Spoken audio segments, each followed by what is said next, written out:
Hey, everybody. Welcome back to another episode of the Work Hard, Invest Harder podcast. I am your host, Justin Dixon, and I'm super excited to have Chris Levarek on the show today.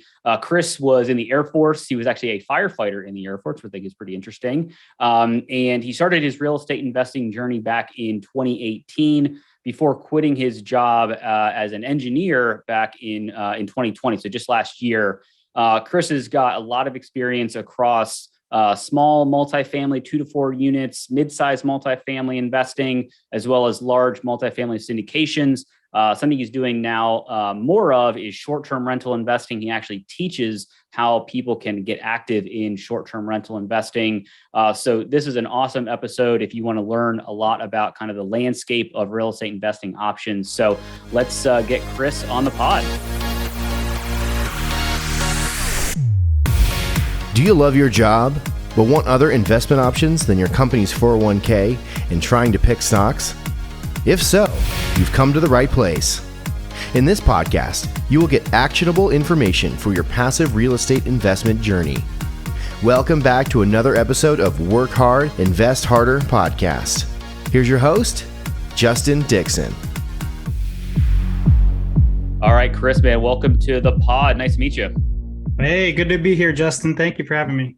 Yeah, no worries. I'm excited to jump in. So I guess let's get started. Give us everybody kind of a quick intro, who you are, what you're up to, and then we can kind of, talk through some stuff. Okay, cool. My name's Chris Levarek. So I am a retired IT engineer. I was in the Air Force for about 4 years as a firefighter, became an engineer about 2010, and then did that all the way up to 2018. And just got done really with that career. And I started real estate in 2018.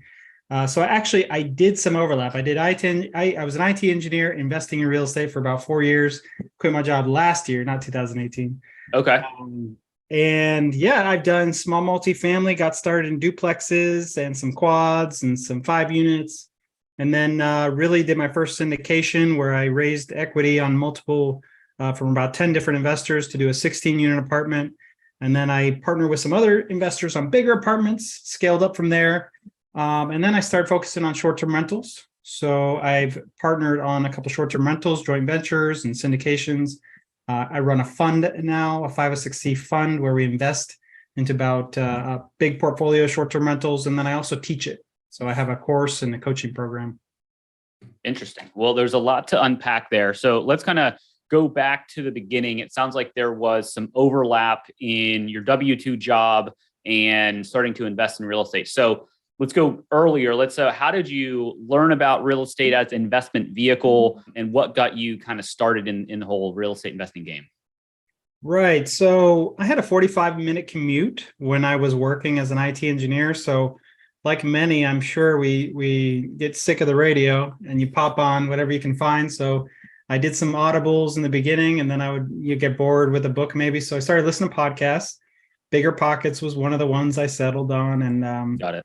There were a couple other syndication podcasts I got into, but Bigger Pockets was the start. So yeah, Bigger Pockets is great. That's kind of what kind of got the bug started with me. The challenge that I found with Bigger Pockets is they have a guest on every week that is super successful in some niche of real estate investing. So I was like, oh, that sounds like an interesting strategy. Let me go dive into that for 5 minutes and, then I'll try something different. So I had to stop chasing the shiny object when I first got into it because it was all exciting, right? Because once you start to learn about it, you want to kind of like keep peeling back the onion. So, So had you thought about investing in real estate before you found Bigger Pockets, or like how did okay, real estate's interesting. I'm a W-2 worker. I've got this 45-minute commute. How did you kind of transition to actually putting some capital up and doing some investing? Yeah, that was the first time really real estate was an option for me, or I was even thinking about it. My family never owned a home even. We rented all throughout my life. Wow. Okay. So it was very foreign to me. I was kind of taught that, we'd never have enough money. So I had to shift that mindset a bit. My first investment, I took $6,000 from a Roth IRA, borrowed about $20K from a bank, found another family member for $30K, and then found a private lender for the rest. And I bought a $209,000 property.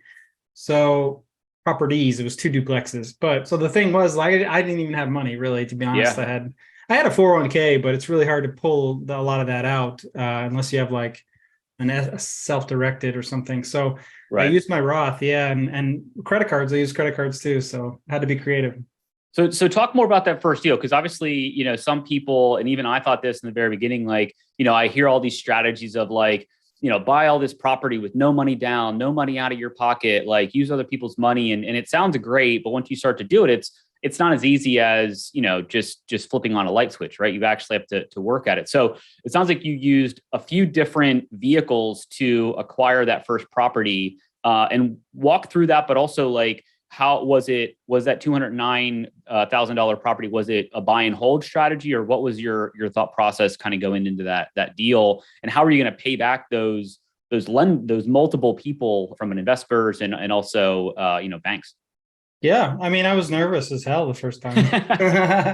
I borrowed a bank loan unsecured from a bank, well, obviously from a bank, but my personal bank, and it was 16% unsecured. This was 2018, so maybe that seems normal now, but back then 16% was considered pretty high. And so I was like, man, like, I hope I know what I'm doing. So I'd read a book. I mean, Brandon Turner's book, the book on real estate property investing or something. It's like really a guidebook if you want to get started. I thought that was a perfect one. So I was just trusting that they knew what they were doing. And the goal really was to reuse equity. I didn't have much of it. Yeah. My partner and brother at the time didn't have much either. So we were really like, we need to reuse this. The strategy, of course, was the BRRRR, that buy, renovate, refinance, rent kind of thing. Yep. And so pulling all your equity out was important. So a lot of the first deals I did actually didn't cash flow very well. They maybe had like $100 of cash flow because we pulled all the equity out. Right. So that's a great thing. You get all your equity back, but now you have a really high mortgage. Right. So, yeah. You're not actually, making a ton of money, but you're able to scale, and the volume is kind of your play there versus like one deal having a lot of cash flow. Right. Totally. So that was the play for the first 4 we did, actually. Interesting. So where do you live, and where did you find those deals, and how did you find them? I live in Phoenix, Arizona. And so a lot of people would go, oh, awesome market, 2018. Like, I was scared to invest here. I thought it was too expensive. It's like overly expensive. But I invested in Durham, North Carolina, my first property. My brother lived about 3 hours south on Fort Bragg. He was in the military down there. And so I was like, well, if nothing goes wrong, he can at least drive 3 hours up. And, so that's actually what a lot of new investors do. They go, oh, I'll buy somewhere near me in case something goes wrong, Yeah. So it was remote. In Raleigh, I remember in 2020 when I got into kind of the bigger deal size, Raleigh was already blowing up. And I'm sure in 2018, it was still, there's a lot of research, a lot of schools like in that Raleigh-Durham kind of little pocket, the triangle, I guess they call it, kind of in Charlotte, Winston-Salem, Durham. So there's a lot going on there. So you kind of probably got in at a decent time, because obviously it's only gone up from there. Yeah, it was great. I mean, we just felt we got lucky, really. It was a private lender that gave us 70% of the all cash purchase. So then we were able to refinance them out and keep the property basically for ourselves. And really, when we got it reappraised on the back end, so we bought them and they were $104K each on the front, it's 209. And then when we appraised them on the back, they were 240. So we put in about 80,000 into the property itself. Yeah. Because they were 1940s, they were pretty run down. But I was like, okay, we have all this appraised money. The thing is, though, if you have such a big appraisal, like, you really don't want a mortgage that big because it's not going to cash flow. So you're not going to get anywhere near the cash flow. Yeah. Yeah. So I mean, we're talking like 370 or something was a mortgage, which was like, it was 420. Yeah, 480 was the appraisal. So around like 360, 370, they were never going to cash flow. So we actually took a little less than that. But yeah. That's interesting. And so you're working a full-time job, your brother's in the military. How did you kind of carve out the time to, kind of be more of a passive active investor, right? Because you're obviously having to find these deals, you're having to kind of figure out the financing. And then were you managing them yourselves, or did you have a local property management company kind of helping you kind of manage the day-to-day? So, yeah. So I guess the schedule really was, go to work or analyze, do the work before I go to work. So kind of like check, make sure everything's going on. Didn't get voicemails. We don't have to set up contractors or utilities, whatever. Do that in the morning usually. Take the commute in, maybe do a call on the way to a property manager. We did have a property manager. And then really I would hop out of meetings and like take calls if needed or fix things if needed. Yeah. When you're setting up utilities and when you're doing the contractor part of it, it's a pain because you're just like always managing them, or you should be, because they'll go and do their own thing typically. But property manager, having a really good property manager was key. We vetted like 3 or 4 of them before we went in.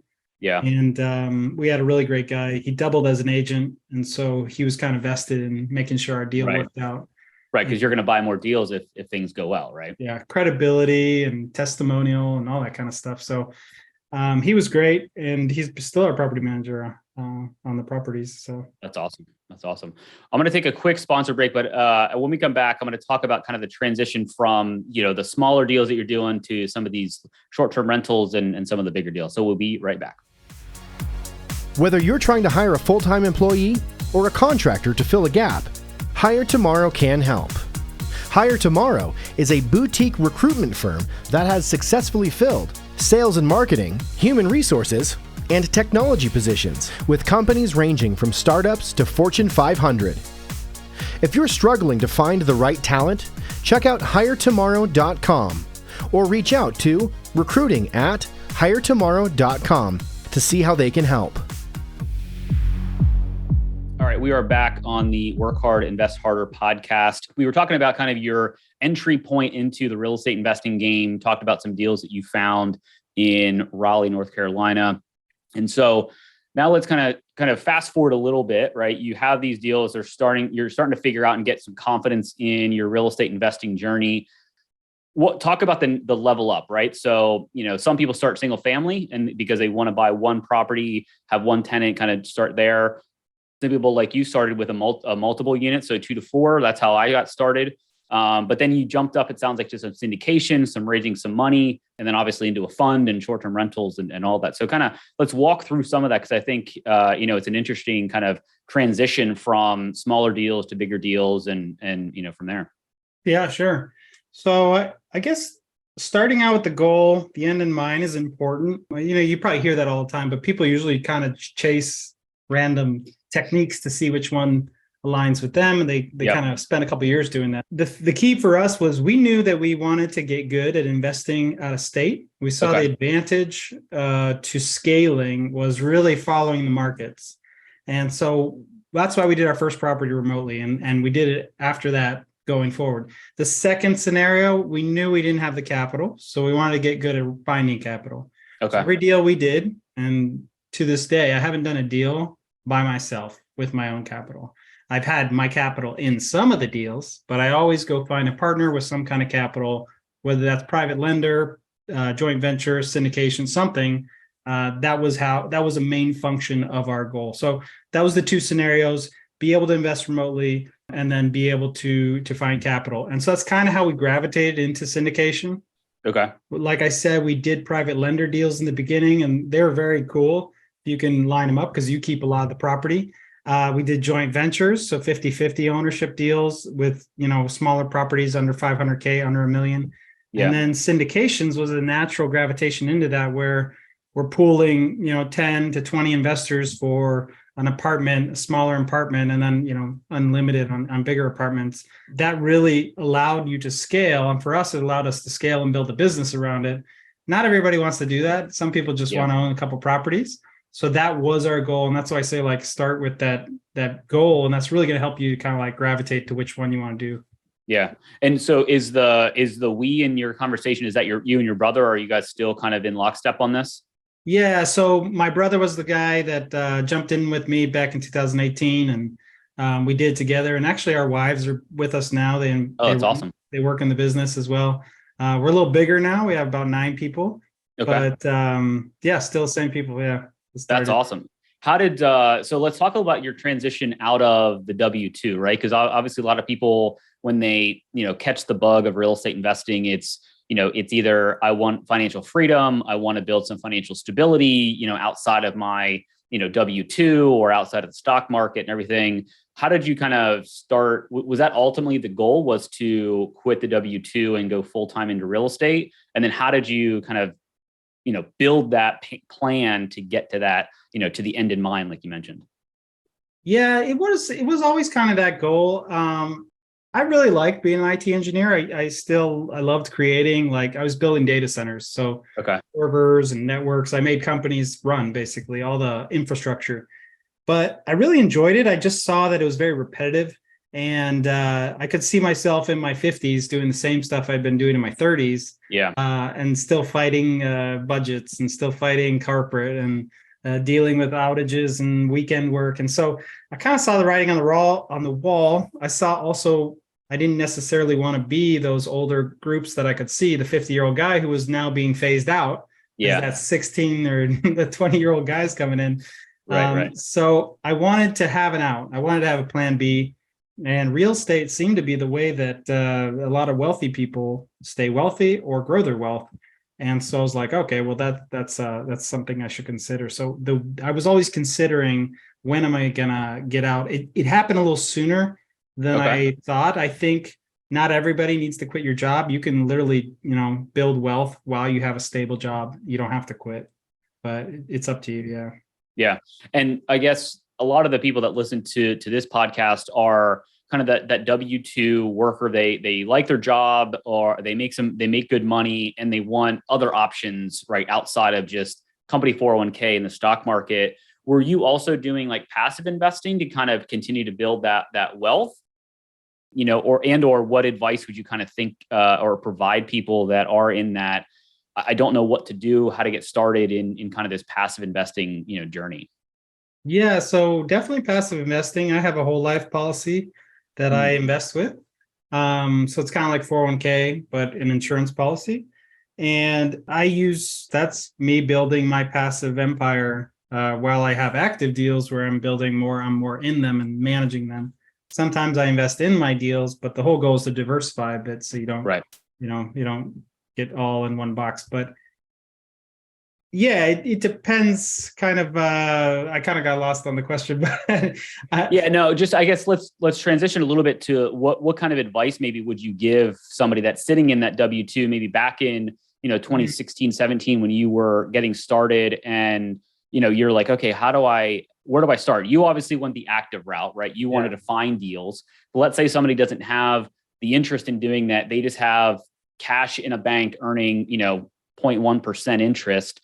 What kind of first step maybe would you kind of give them as far as advice to kind of start getting into the passive investing side of real estate, whether it's a syndication or a fund, something like that? Yeah. So definitely don't quit your job. Like if you enjoy what you're doing, if it's a passion for you, or you find purpose in it, or you're making good money, there's no reason to go quit and relearn something. If you have a efficient machine already producing income and giving you stability and that kind of thing. If you have the passion, you want to quit, that's an entirely different scenario, kind of what I did. But no, if you are trying to do this passively and you're just starting, like, you can listen to the same podcasts that I listen to and just understand your goal is to understand a strategy you like, get familiar with it.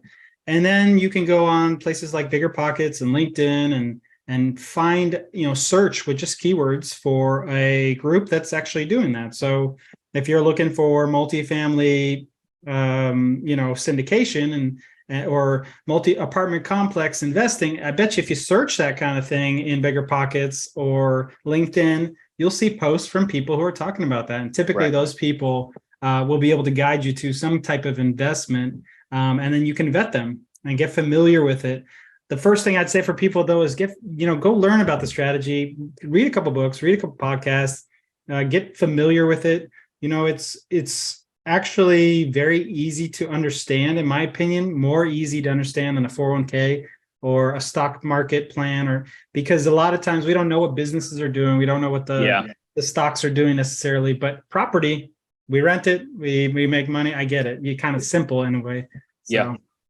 Yeah, no, I totally agree. I think, when I got started, our first deal that we did outside of the duplex that my wife and I bought was we wanted to passively invest because we wanted to, I knew ultimately like I'm an entrepreneur, I have my own business, recruiting business and a real estate business. So, I knew I wanted to kind of get out of the rat race, if you will. So we kind of put a plan together to do that. But, if I was in a job that I loved and making a lot of money, I would love to just give people my money and have them manage properties and, deal with all the stuff and then just get a return, right? Because that's the nice thing. Once these properties are humming and they're pushing out cash, for a passive investor, you're just collecting checks, right? You're giving out money and you're getting more money back in return. So, it can be a beautiful thing, when it all works out. Mm-hmm. So I want to kind of talk a little about your short-term rental stuff, because obviously, there's over the last kind of number of years, short-term rentals, Airbnb has blown up. Everybody and their brother is investing or teaching about it or talking about it. So I have not jumped into the short-term rental game yet. It's something that's on my to-do list. I've been talking to a lot of people that help people invest and all that fun stuff. So how did you kind of how and why did you kind of make that shift to short-term rentals? And is that your area of focus right now, or is it another area, meaning you've got multifamily syndication and short-term rentals, and you're kind of, going at it with, a couple of different avenues? Yeah, so that's great. So I like both of them. I like multifamily and short-term rentals. The reason why I started teaching it was really to have an option for those who don't want to passively invest. And the big thing I found is short-term rentals kind of give a lot more cash flow up front. So, there is a scenario, a lot of people are concerned about the market, or you might have heard the term Airbnb bust and all this stuff like that. Every market's local, so every property is also local itself. Even neighborhoods can be completely different if they're just right next to each other. Yeah. And the same is true in multifamily. So in short-term rentals, though, if a person's getting started, and let's say their goal is cash flow, or their goal is to scale, their goal is to get more equity, more capital faster, a short-term rental can get you there a little faster, simply because you're going to have more cash flow. So, you're not necessarily playing the appreciation game like you might in multifamily, where multifamily, typically you're driving up rents when you buy a property and you improve it, but you're typically getting paid on the back end when you sell it for a new price point. Short-term rental doesn't necessarily need to be sold in 5 years, but in that time, it is going to be very cash flow heavy. So a person could build up their capital a lot faster to buy the second one. Yeah. Versus the alternative is like, hey, you do what I did, you go buy a duplex. And I don't know about your duplex or not, but typically a duplex, you might, you're making like 1,200 to, I don't know, let's say 5,000 even in a year. Okay. Yep. Well, that would take a long time to save up for another property. Especially when you've got to invest back into the property with a roof leak or all that stuff. Yeah. It works out really well on paper, but then you're like, oh crap, I got to actually operate the thing. And there's some nuance to it that the spreadsheet that you have doesn't really tell you. So no, that's fair. Totally. So it just depends on, it was an angle for people to get started a little quicker, get started in and use the hospitality space to scale a little faster. Plus there's great tax benefits, which you can't really get in a duplex. You can get awesome tax benefits with short-term rental against your W-2 income. So very cool strategy that people have been using.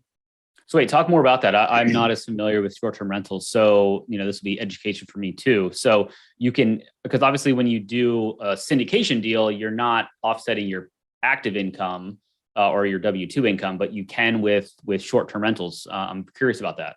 Yeah. So it's a little loophole that they've got for short-term rentals. So since you're the active manager, as long as you put 500 hours on the property, okay, and you're renting under 2 weeks at a time. So I think so under the 7 duration days, of rent.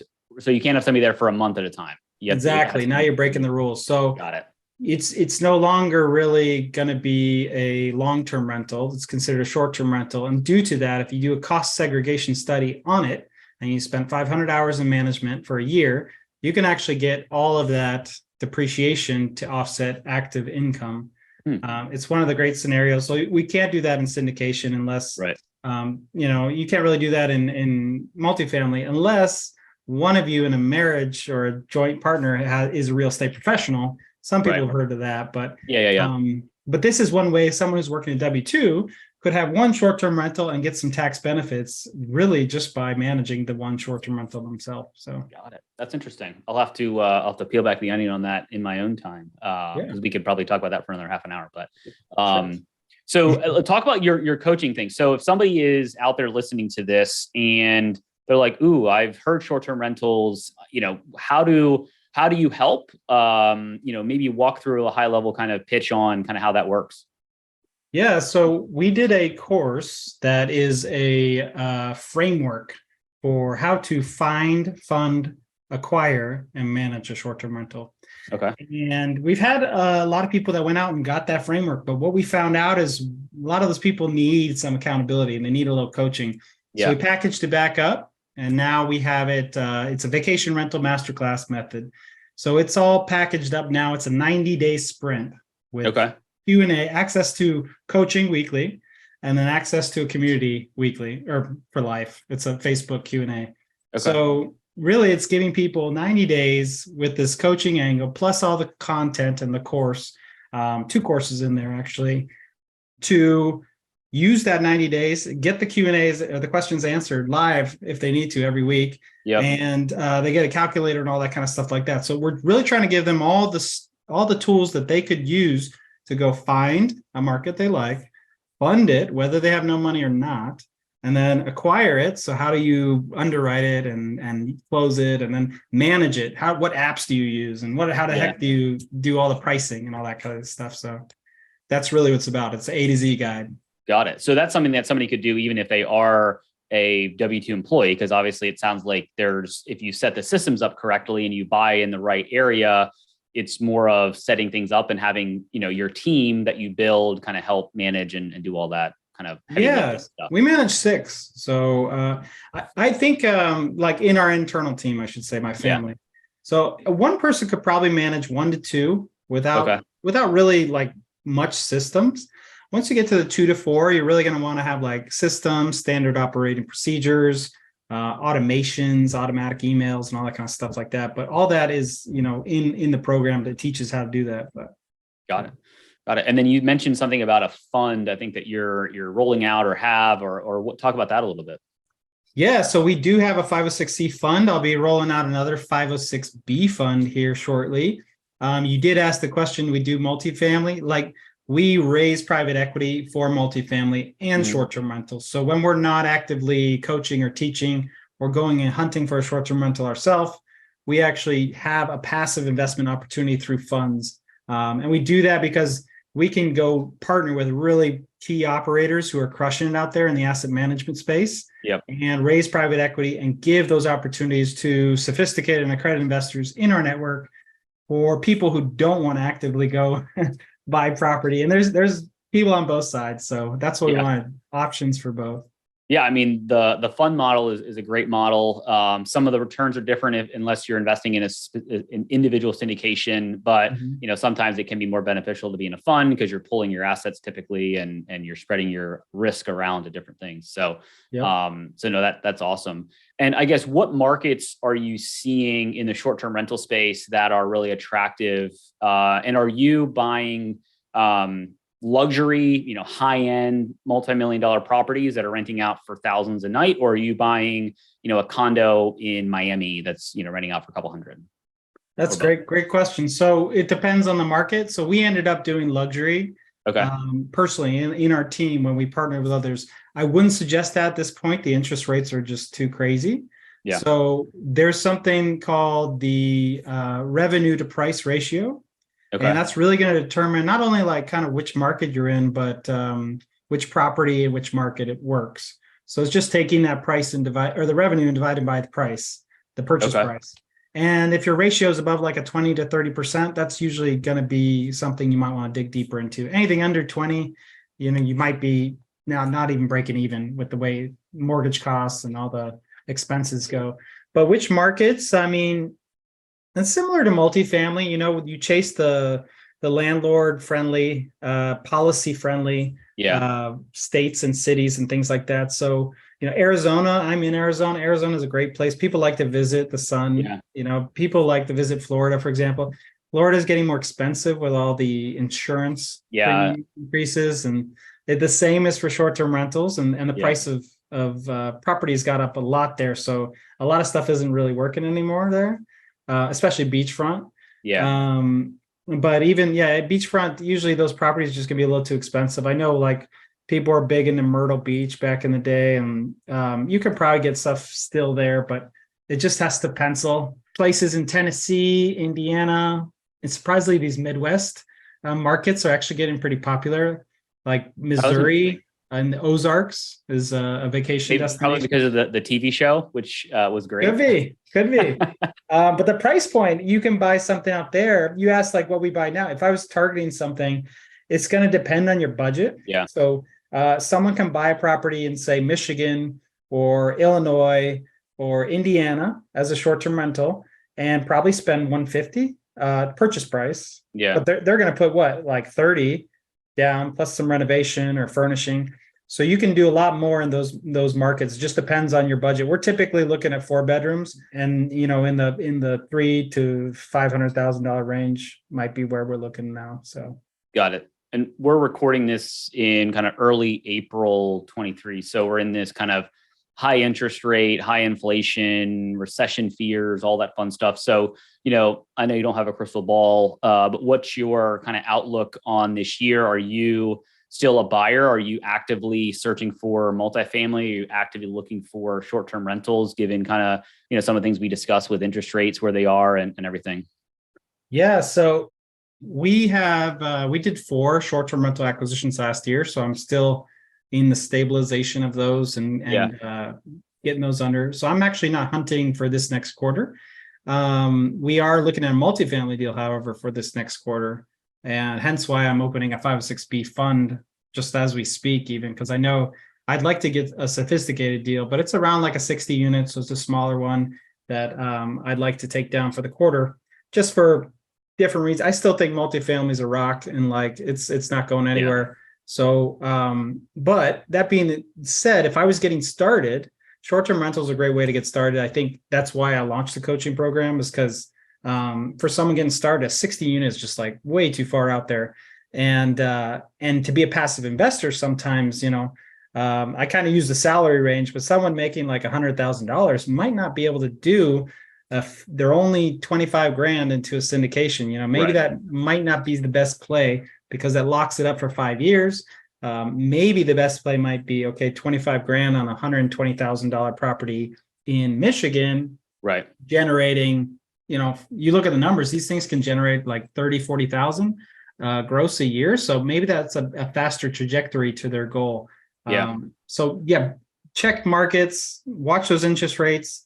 Know the LTVs are going to be a little lower now. You're looking at like 70% LTV as a residential guy, maybe 75 if you're lucky.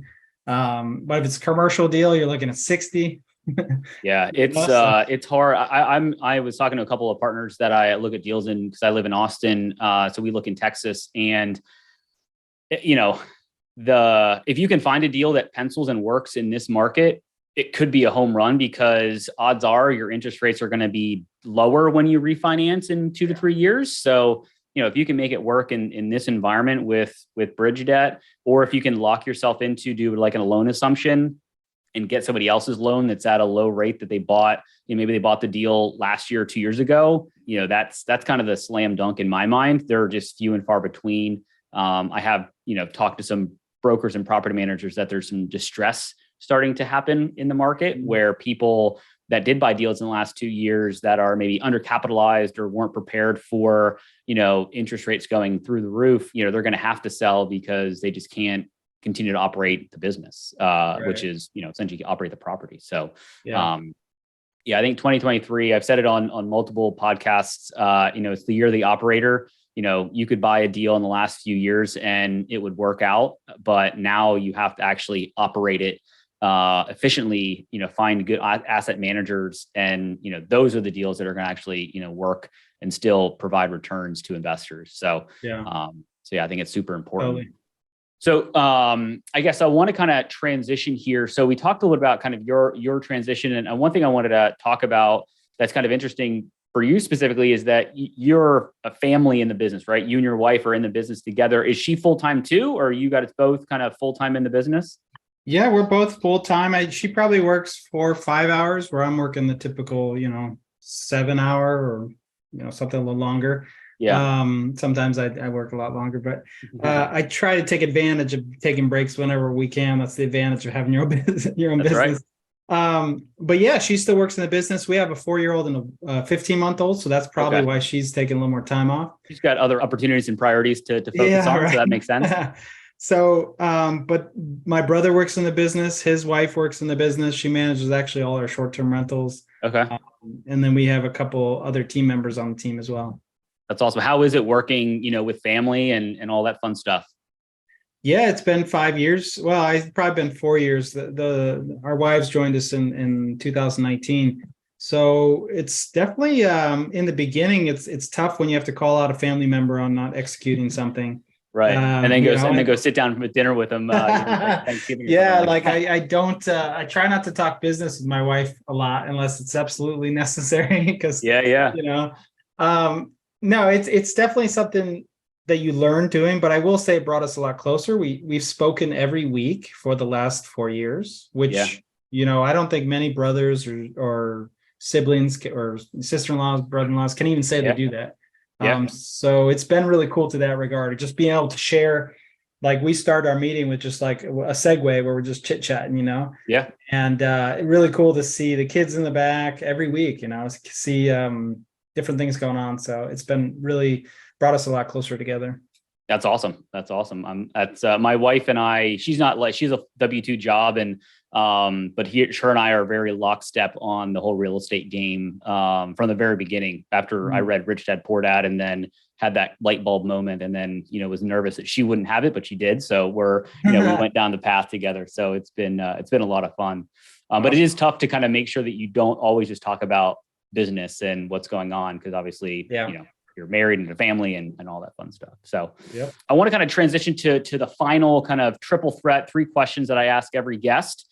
So what's one piece of advice that got you started or helped you along your real estate investing journey? Yeah, I think it's understand the goal, understand what you're doing. You can waste a lot of time chasing a lot of different strategies. And I think the best thing I ever heard was, it's you do get clear on your goal, clarity, commitment, action. So clear on the goal, commit to it, take action. And most people kind of skip some part of that. So they're not clear on the goal, or they actually don't commit to it. They kind of dip their foot in. Or the third one is they never take action because they're scared, no money, don't understand it, whatever it is. But do those 3, and that's a great recipe for success. So no, I think that's great. Awesome. What's your favorite real estate or business book that you're into right now? Let's see. What am I doing right now? I like Alex Hermosi's right now. I don't know if you've heard that one. No, I've heard the name. I feel like. So he's got. I think it's like how to make $1 million offers or something like that. I can't remember the exact title right now, but it's so cool because it's like a marketing book versus just real estate, but it's very similar. And I guess I'm more reading that right now because I have a coaching program and I'm launching. You got to market it. Yeah. But it's this whole idea of, how you launch things with scarcity, how you launch things with, timelines. So there's only 30 days left to invest, like very cool tactics for marketing. So I'm liking that book right now. Very cool. Very cool. So last question, if you hit your financial freedom number, meaning you could live an amazing life just off of passive income, what would you do? Yeah, what would I do? I think what I'm doing now, which is teaching, which is coaching. I didn't buy any programs when I started, and I kind of stumbled a lot. And we did pretty good. We sold a bunch of property in 2021, and I hit the number, at least for stationary revenue. So now I'm generating reoccurring revenue. But I do what I'm doing now. I really like teaching people. I think everybody likes being looked at as an expert of some kind. Yeah. So it's nice to be that side as well, but it's also cool to help people get there faster and help people understand this real estate investing game, because it's actually very small. The people that invest into real estate and private equity game is actually very small compared to how many people are just dumping money into 401ks and Social Security retirement plans they'll never see.